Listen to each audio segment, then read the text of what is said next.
భూగర్భ జలాలు పెంచాం, సాగులో సాంకేతికత తీసుకొచ్చాం, పోర్ట్లు, ఎయిర్పోర్ట్లు, హైవేలు పూర్తి చేసుకుంటున్నాం. ఇదే కాకుండా మన ఉత్పత్తులకు మార్కెట్ పెంచాం. 1 ఫ్యామిలీ 1 ఆంటర్‌ప్రెన్యూర్ పాలసీ తెచ్చాం. ఏఐ టెక్నాలజీ కంపెనీలు తీసుకొస్తున్నాం.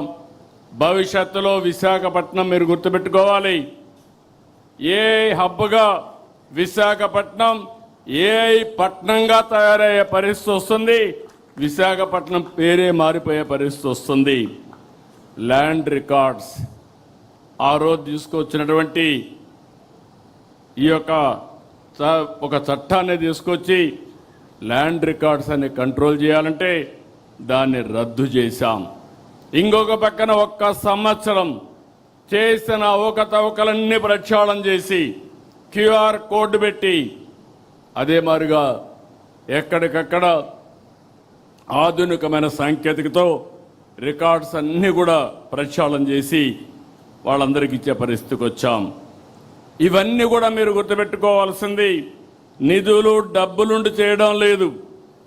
చాలా సమస్యలు ఉన్నాయి, కానీ దాన్ని అధిగమించే సంకల్పం, ఉక్కు సంకల్పం తెలుగుదేశం పార్టీ సొంతమని మరొకసారి మీకు విజ్ఞప్తి చేస్తున్నా.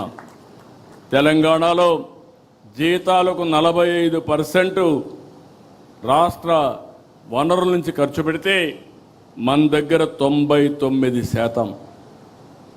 అంటే మనకొచ్చే ఆదాయం జీతాలకే సరిపోయే పరిస్థితి.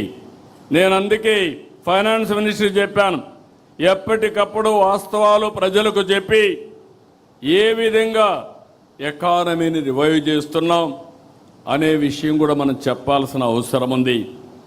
ఆ రోజు మన గవర్నమెంట్లో సమాచారం లేదు. ఆ రోజు ఒక కమిట్మెంట్తో చెప్పాం, ఈ రాష్ట్రాన్ని బాగు చేయాలి, ఒక అభివృద్ధి కాదు సంక్షేమం కూడా చేసే సత్తా తెలుగుదేశం పార్టీకి ఉంది అని చెప్పడానికి ఆ రోజు నేను ఎన్ని ఇవ్వాలో అన్ని ఇస్తాన్నాం. కానీ 4వసారి ముఖ్యమంత్రి మీరు గుర్తుపెట్టుకోవాలి, ఎంత లోతుకు పోతే అంత భయంకరమైన పరిస్థితి. మాట ఇచ్చాం, నిలబెట్టుకోవాలి. అభివృద్ధికి నిధులు వస్తాయి కానీ సంక్షేమానికి మాత్రం మన వనరులే మనం ఖర్చు పెట్టుకోవాల్సిన అవసరం ఉంది. కానీ ఈరోజు మీరు చూస్తే ఒక పద్ధతి ప్రకారం మొదలు తారీఖు అంటే దగ్గర 63 లక్షల మందికి పేదల సేవలో ఉదయం ఇంటికెళ్ళి వాళ్ళకు నమస్కారం పెట్టి వాళ్ళకు పెన్షన్లు ఇచ్చే ఏకైక పార్టీ అతిపెద్ద డీబీటీ కార్యక్రమం మనం చేపట్టాం. ఈ విషయాల్లో మీ అందరిలో క్లారిటీ ఉండాల్సిన అవసరం ఉంది. భారతదేశంలో ఉండే బెస్ట్ పాలసీస్ అన్ని కూడా అడాప్ట్ చేశాం.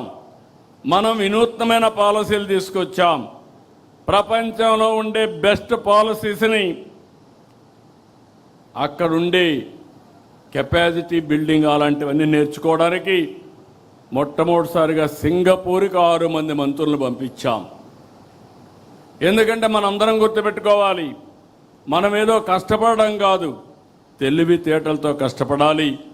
ఎక్కడ బెస్ట్ పాలసీస్ ఉంటే అవన్నీ తీసుకురావాలని చెప్పి ముందుకు